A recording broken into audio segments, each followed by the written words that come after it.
Bonjour à tous, je vous retrouve aujourd'hui avec une nouvelle recette. C'est une recette de chorba au poulet et langue d'oiseau. A tout de suite pour les étapes de cette recette. Pour cette recette, je vais avoir besoin de 480 g de filet de poulet coupé en dés, de 180 g de pois chiches secs que j'ai fait tremper la veille. Ce que je fais, c'est que j'en mets une grande quantité et ensuite je le place dans des sachets dans le congélateur, comme ça j'en ai toujours de disponible.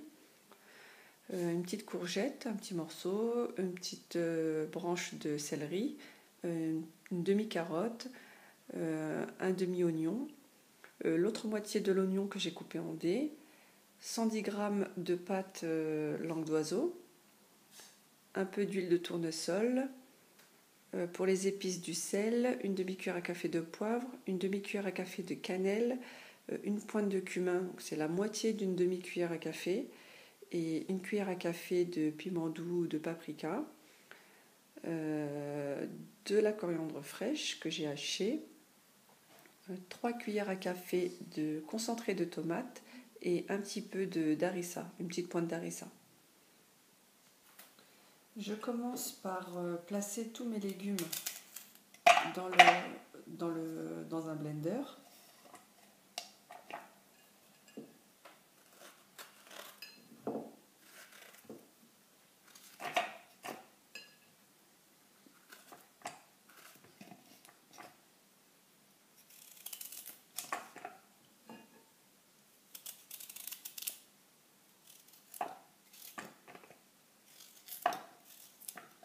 Et je mixe l'ensemble. Voilà, je les mixe en tout petits morceaux et vous pouvez aussi le faire à la main si vous n'avez pas de mixeur. Je mets à chauffer une cocotte minute. Là, c'est une petite cocotte. Si vous utilisez une plus grande cocotte, il faudra doubler les ingrédients. Je commence par mettre un petit peu d'huile de tournesol. À peu près 3 cuillères à soupe. Ensuite, j'ajoute le poulet.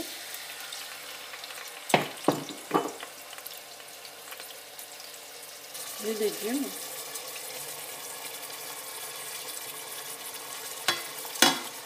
Le demi-oignon.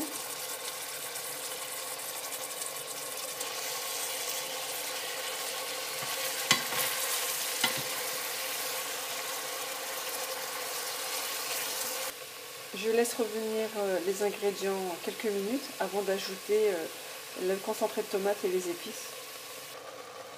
Une fois que les morceaux de poulet ont pris une coloration, donc ils ont changé de couleur comme vous le voyez, je peux mettre les épices. Donc je commence par saler.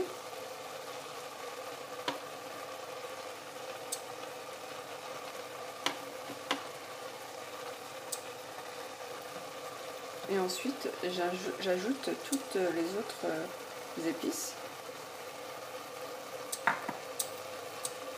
Je mélange. Et je vais laisser la viande et les petits légumes s'imprégner de toutes ces épices. Quelques minutes, ça va très vite.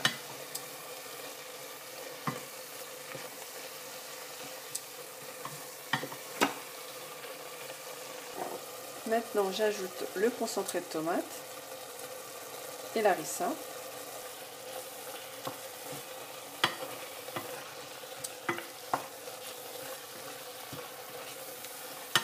J'ajoute les pois chiches.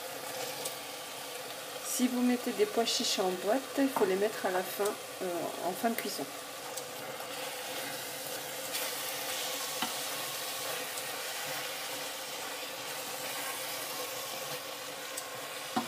Et je termine par l'eau. Je mets de l'eau froide parce que si vous mettez de l'eau chaude, les pois chiches vont avoir du mal à cuire.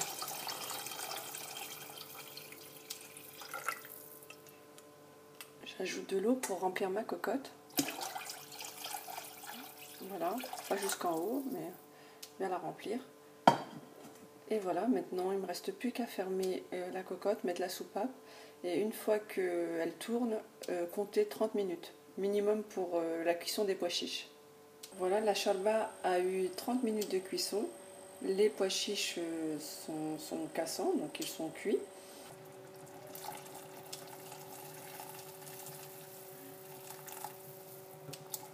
Voilà, je complète avec de l'eau bouillante, surtout pas froide parce que sinon ça va refroidir votre soupe et ça va remettre du temps avant de bouillir. Maintenant je vais laisser bouillir à peu près 10 minutes et ensuite je vais ajouter les pâtes. Maintenant je vais ajouter les pâtes.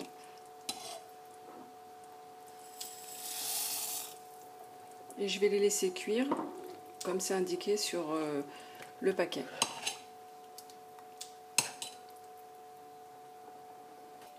Voilà, les pâtes sont cuites. Maintenant la shorba est prête. J'ai rectifié mon assaisonnement en sel, donc j'ai goûté. Ça manquait de sel, donc j'en ai rajouté. Et maintenant il ne me reste plus qu'à ajouter la coriandre fraîche qui va apporter la touche finale à ce plat. N'hésitez pas à en mettre parce que c'est ce qui apporte aussi un goût très très bon à votre shorba, donc c'est très important la coriandre fraîche. Et voilà, maintenant vous pouvez éteindre votre shorba et la servir. En tout cas ça sent très très bon. Voilà. Merci d'avoir regardé ma vidéo, elle est terminée, j'espère que ma recette vous a plu. Et je vous invite aussi à vous abonner pour continuer à me suivre. Sur ce, je vous dis à bientôt pour une nouvelle recette.